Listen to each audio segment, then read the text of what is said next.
ہر قسم کے گناہوں سے بچو، تقوی اختیار کرو۔ اب یہ تقوی یہ نہیں کہ ہم نے نماز پڑھی یہ تقوی ہے، ہم نے روزہ رکھا یہ تقوی ہے، ہم نے زکوٰۃ دی یہ تقوی ہے، حج عمرہ کیا تقوی ہے۔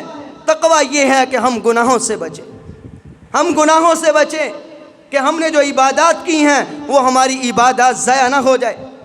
آج حاجی حج کر کے آئے، عمرہ کرنے والا عمرہ کرے، نمازی پڑھنے والا نماز پڑھ کے جب باہر جائے، جا کر غیبت کرے، چوری کرے، زنا کرے، جھوٹ بولے، دھوکے دے، میرے بھائی یہ تقوی نہیں ہے۔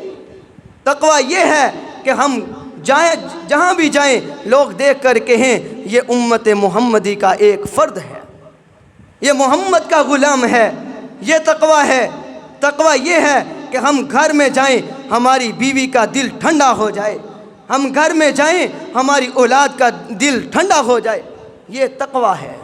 تقوی یہ نہیں ہے کہ جناب گھر والے ہم سے خوف زدہ ہوں، وہ ہمیں تھانے دار سمجھیں، بلکہ تقوی یہ ہے ہم نے اپنے آپ کو انسان بنانا ہے،